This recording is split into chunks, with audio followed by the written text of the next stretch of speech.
Yeah, we're here. Okay. I got. No, I forgot to click in local. We're supposed to go live. I was going to Oh. make sure that they're taping this. Oh. Sometimes I go live and they forget to do it. Okay. Um, so General Warren's based on a real individual. He so what the CIA was doing was that they were shipping guns to South America, but there had to be a way to pay for it that wasn't on the books. And so the someone came up with the idea of shipping guns south, shipping drugs north. And so that's what Warren was involved in. And as a real individual, and some of the things I talk about are real things that the real General Warren did.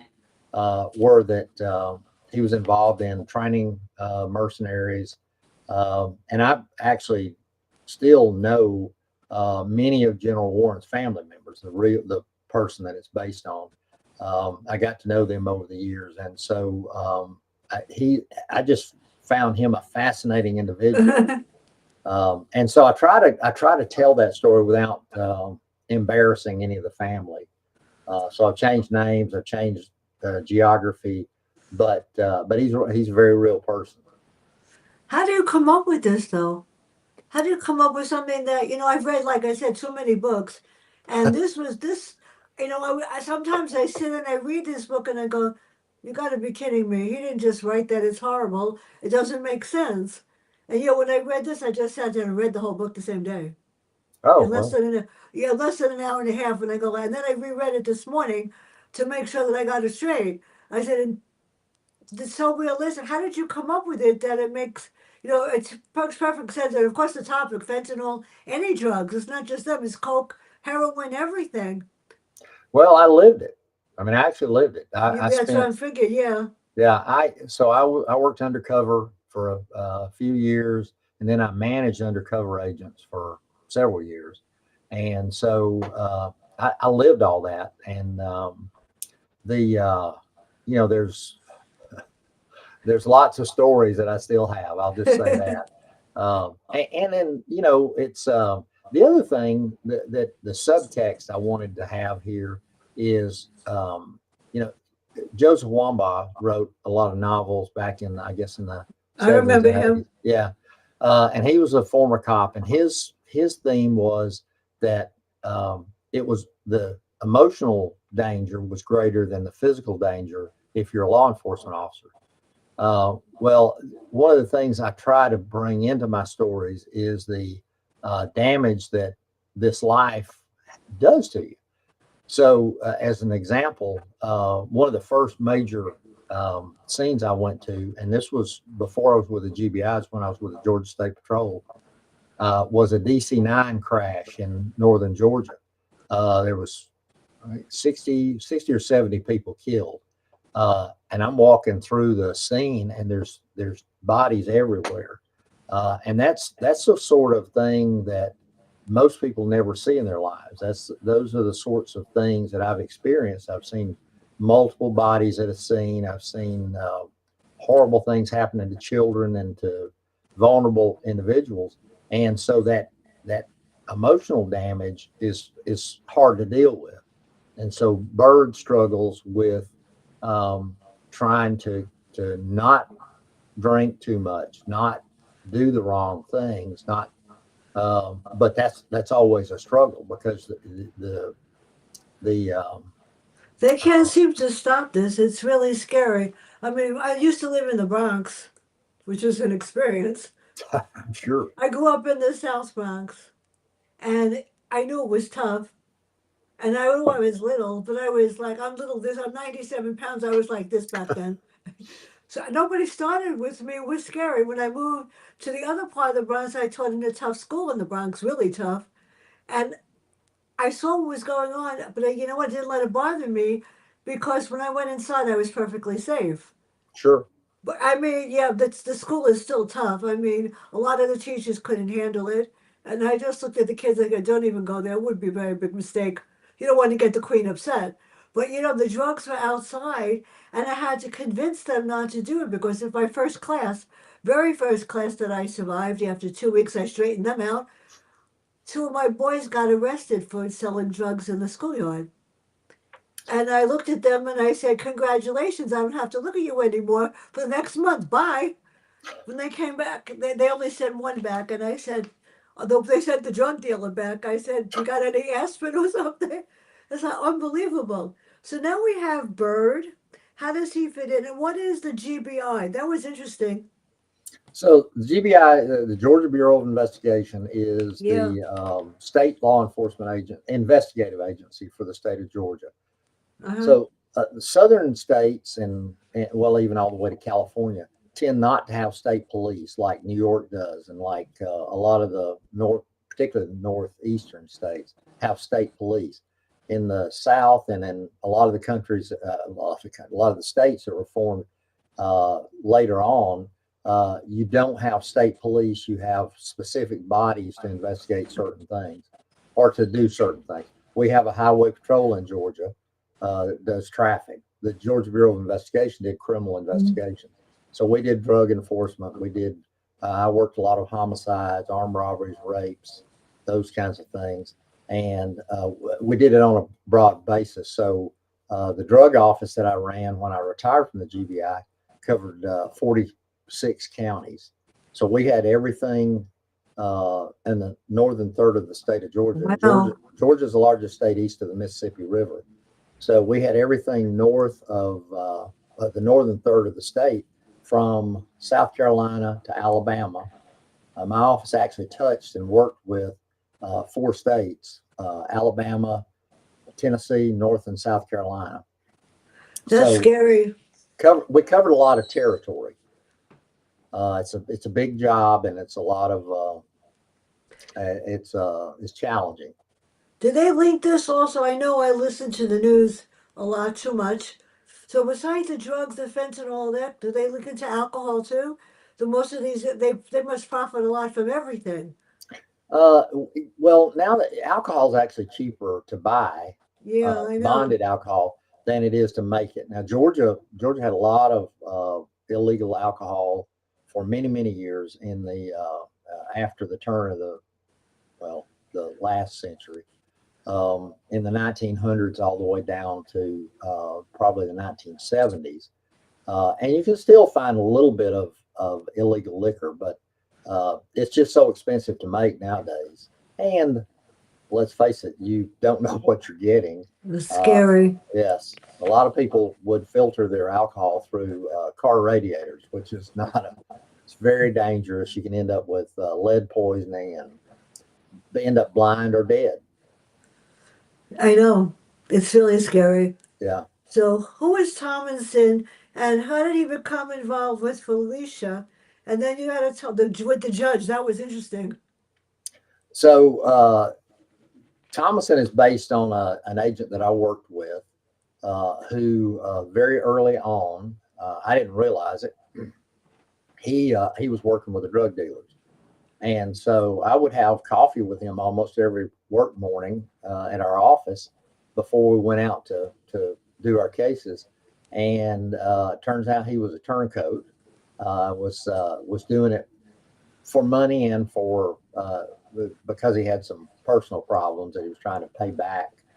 And so he's very loosely based on that individual. But Thomason is the is again is sort of a composite character, but he's also a someone who um, can bring that extra challenge into the case because he is he's working for the other side, but nobody knows it. So eventually, as the story evolves, he gets deeper and deeper.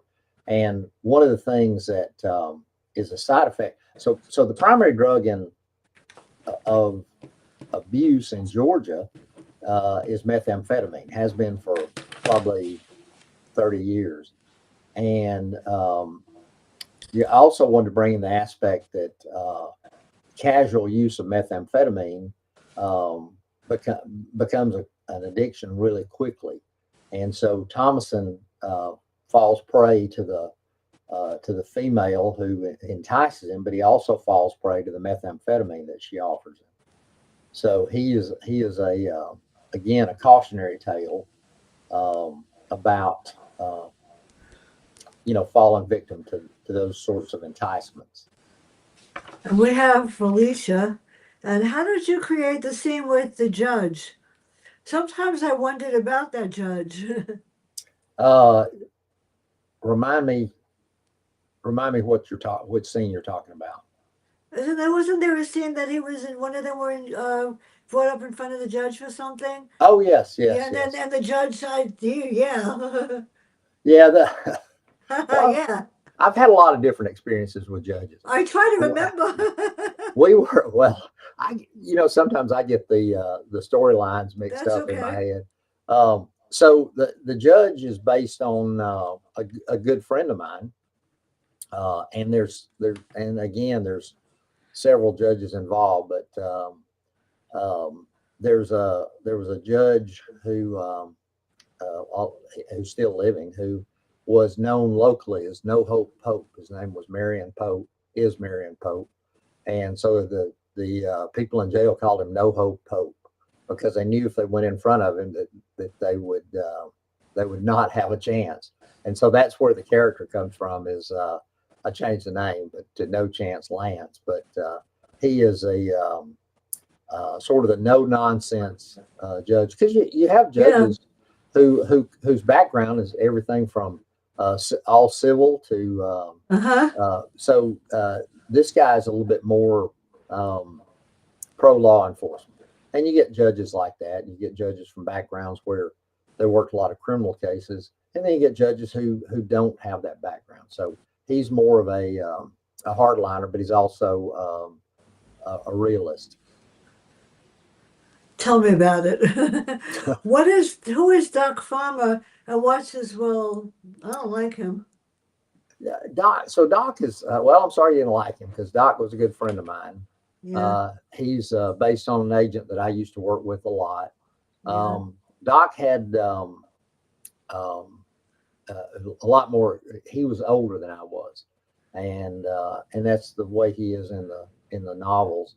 But Doc was and still is sort of a voice of reason to Bird. He sort of throttles him back, and that's his whole role in the novels, is to be the one who says, "I don't think you should do," or "You need to slow down," or "You need to to take a look at this." And so I like the more mature, not a supervisor, not a boss, but a, a um, contemporary who can sort of voice some of the concerns that I want Bird to recognize, but he can't internalize them. So Doc was a good friend. He passed away in 2006, a month after my mother did. So it was a tough year. But he's based on a real person. Well, I'm looking at my book 'cause I'm folding it back with the years and stuff. So we have the SWAT team. And how did you create chapter 12? Okay, I'm gonna have Chapter 12 says getting it together. And it was November 30th, 2005 in El Paso, Texas. And we meet Crosby and Holman and the major. yeah. So anytime you work a multi-agency operation, there has to be a sit down. There has to be a consensus among the agencies how things are going to go, and particularly the GBI and also the Texas Department of Public Safety are both support Mhm. agencies for local law enforcement, and so one of the characteristics of that job is that nobody is going to be is going to lord over all the other agencies. There has to be a consensus, and that's one of the things that makes law enforcement, I think, in the South unique, is that we don't have a state police who can come in and say, "No, we're taking charge." So you sit down at the table and work things out, and the sheriff Hallman and the Texas Ranger Major and the folks Yeah. from the GBI all sit down at a table and basically come up with a plan and it's a joint plan, and several people have input, and I think that's important for the reader to understand is that there's no one boss.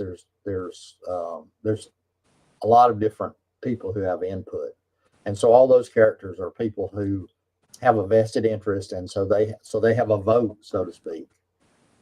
It's scary because these head of these cartels rope these people in, and they sort of have no choice. And once they're in, they're in. And if they Yes, don't stay in, they're dead.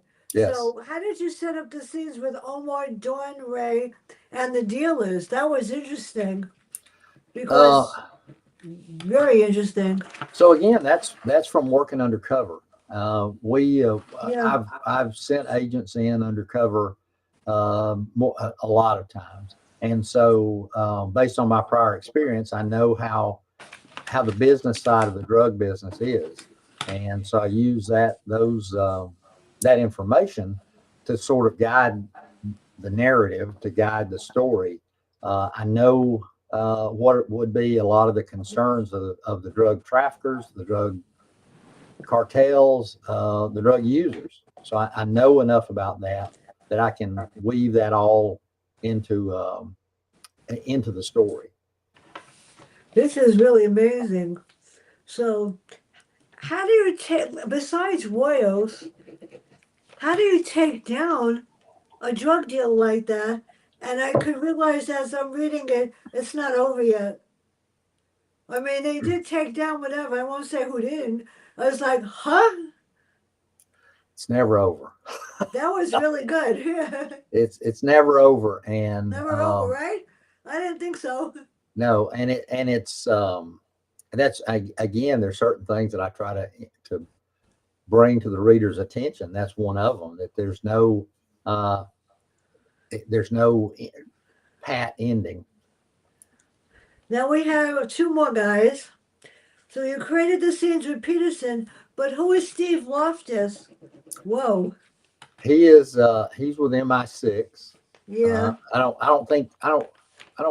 Yeah, I think it's pretty clear yeah. uh, in this novel that he's from MI6, but he also appears in the next novel. And he is a composite of people that I've met over the years, and he is a vehicle to explain how Omar has dodged the law all these years because his association with the intelligence community. Now we have Bird at the end and Omar at the end, but where does Daniel wind up? Because he's my main character. Oh, well, I it's love Daniel Daniel. Yeah, Bird.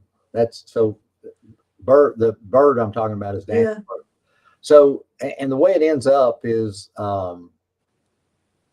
to sort of emphasize that um, being a good guy doesn't necessarily Yeah. lead you into a good life, because one of the things I hope sort of an emotional ending is that just the casual comment that Omar has a family, Yeah.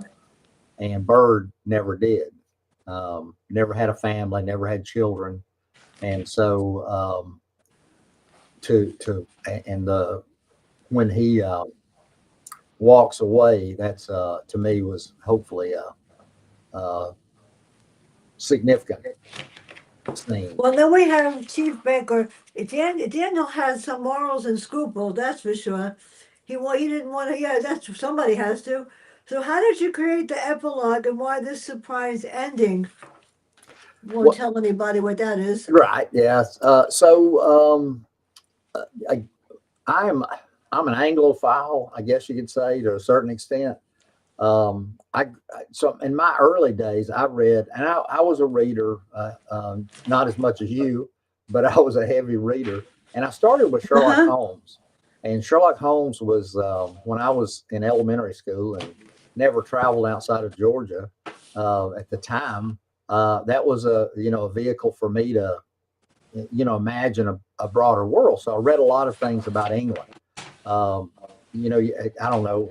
Maybe that's just the luck of the draw, but I read Sir Lancelot and all the different things that led me back to England. And so um, in 2006, when I retired from the GBI, I was asked by the London Metropolitan Police Department to come to London and do training for them on methamphetamine. And so I try to use that trip and I've been to London since a couple of times and try to use those trips as an inspiration and my working with the London Met Police. And one of the characters, the Met Police characters, is uh, is a shout out to a good friend of mine who's a Met Police officer.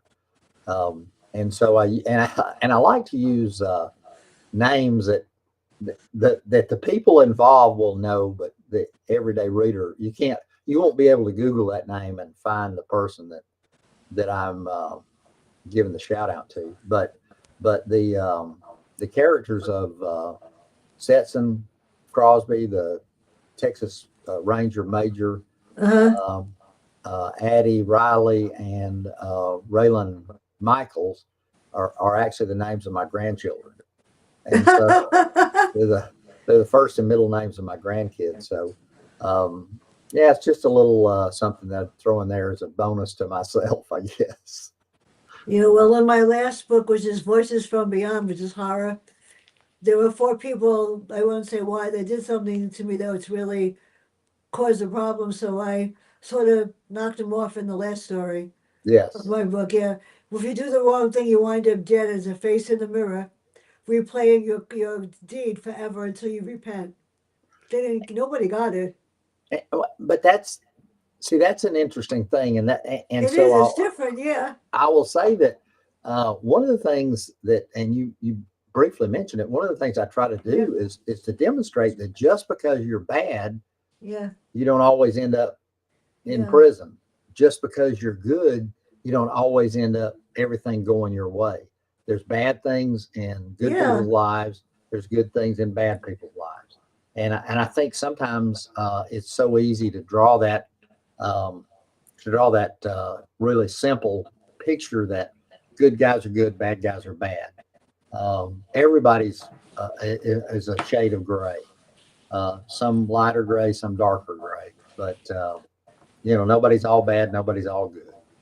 Yeah, well, the mirror looks at you and says, "This is what you did wrong." I don't know why I wrote this. It was out of my mind, out of my head. I said, "The mirror looks at you and said, if you don't repent, you will stay in the mirror forever, redoing it until you do." And my last book is like seven story. I don't know where it came out of me. I thought it was good. Nobody got it. Very few people even got it. Well, So that's they didn't. How would you define the title, Asphalt Blues? And what's next for Omar? And that last line in the book really said it. Won't say what it said. uh, so the next story is so I call it I'm calling the Uh huh. uh, um, doggone it, my memory is Is it? It's coming out soon. oh yeah probably in the fall. Oh, Uh, good. so Self Rescue, which was my third novel, Asphalt Blues, my fourth novel, and the fifth novel, which is tentatively titled Zero One, uh, I'm calling it a Texas trilogy because they all involve characters, integral characters from Texas. But that'll be the last one of that sort of that story arc. But it will finish out the story of Omar. It will finish out, or it will sort of bring to a conclusion the characters from Texas. And so I did that because Texas wasn't the only state I worked cases in. For example, I've done a lot of investigations in partnership with Tennessee Bureau of Investigation, with the North Carolina State Bureau of Investigation. So and with Florida, that worked a lot of cases with the state of Florida. So I didn't want to focus completely on Texas. That just happened. That was an evolution. But so my third novel, which is called Self Rescue, is the longest, but it introduces all these Texas characters. Um, so the like I said, the number five will round that out, sort of wrap up Omar's journey, uh, and also it's a departure from just drug investigation. So 01 in the GBI lexicon is the case identifier for a homicide case, for a death, and we call it a death investigation because it's not always a homicide. It could be a suicide. It could be a natural death. Occasionally, we would Yeah. be called investigator, or an accidental. So You're so that lucky because you have people that'll help you. When I asked the fire department up here to help me with something that I was writing, they wouldn't help me. really, They would. I went even to the fire chief. I went into the fire department up here, and I said, "I'm writing this story. I want to get it right about arson because I know somebody that created arson in a cemetery. But I wanted to know if I was right. They wouldn't help me. I had to look it up. yeah, that That's I do. scary. I still have a lot of contacts. You're Um, lucky, yeah. so when I wrote the first novel that revolved around El Paso, which was Self Rescue, um, I wrote it, and of course, there's a lot of resources now online that authors haven't had in the past. But I'd been to El Paso several times, but I wanted it to be as accurate as possible. Yeah. So I wrote it, and then I sent it to a friend of mine who's a retired Texas Ranger, and said, "Tell me if this is if I'm right. Tell me if this rings true." And I felt honored that he emailed me back and said, "You know more about El Paso than I do." so so it is good to have contacts. It's good to have friends around, and I've got a lot of law enforcement people I still reach out to and am in contact with, and so that's a benefit. Well, I have to thank your publicist because he came out of nowhere. Oh, really? I have no idea how people are finding me. Absolutely no clue whatsoever. I know I have in 2 weeks one of my favorite people on the 25th, DP Lyle for Tunica, his brand new series. Oh, And really? I have Tess Gerritsen on March 5th. I have a lot of people. But when your publicist emailed me, I read it over. I go, yes, definitely. And there are times that I'll read the email from a publicist and I go, no way. Because there are certain, I won't do erotica and I won't do porn. I have, you gotta have Me scruples. neither. Me I neither. did. I got stuck with one 2 months ago where the guy used the F bomb. I counted 5,679 times in the story. In the novel, yeah, he didn't need to do that. And it was seriously racially oriented. And then when they asked me to interview him, I was glad he decided not to do it because I wasn't going to do it. Because he wanted to know if he could use bad words on my show. So I'm my bad. my publisher, um, and I think it goes back to Amazon, but my You publisher, got lucky. well, thank you, and thanks for doing this. But they sent me a questionnaire that when this book came out, and they asked me if there are any explicit sex scenes Yeah. in the book, and so my answer was that Daniel Bird uses the F word, but he doesn't get to do the F word, and that's my It's there's hard. It's hard to get someone to publish a lot of things, and my first couple of books were fine. Then I won't say who, an independent publishing company that charged so much money, and it wasn't worth it. They never fixed the book, and I knew the book wasn't perfect. My last book, the book came out right, but the publisher never got me any reviews. And yeah. they're supposed to do what your publisher did. So where can everybody find out more about you? When am I getting the next one? So I will make sure that you get a copy. Please make sure. Uh, I'll be very disappointed. I'll even fit you in for another rush stream. No problem. that'd be awesome. I'm anticipating around September the fifth That's novel will my be out. birthday. Oh, okay, great. Well, it's yeah. Yeah, I'm an October birthday, so I want to get it out that's before my even birthday. better. And um, gosh, I forgot what else you were asking me. Um, but yeah, so the book will come out then. Um, yeah, I don't remember what. One's in September. When's another one coming out? You have more than one series, right? Uh, no, I do. No, actually, I Just don't. Daniel Bird. I don't because I do this in my spare time. This is not a calling from God. It's something I do to entertain myself. And the journey has been interesting because I didn't know anything about publishing when I started this. And so I've learned a lot of hard lessons along the way. And uh, but it's been good. I've met people like you, and it's been fascinating, the experiences that I've been able to have from that. This is great. And if anybody needs help with reading and learning disabilities, that's my field. Oh, really? Okay, great. I taught learning the kids with learning disabilities double grades, discipline problems every year, fourth and fifth. My principal thought that I was indestructible. He was right. I never had a problem with the kids, and the problem is the best part is they didn't know they were behind. I never told them. I said I got stuck with you two grades because the principal couldn't find a teacher for the other grade. So they didn't. It was a fantastic years, and then when I became the reading specialist, that was my life. It was the best thing I ever did. So anybody that needs anything with writing or whatever, but thank you so much. This brightened my whole day. Oh, well, thank you. It's very Thank kind. you so much, and everybody have a great day. And bye. I'm gonna end the stream.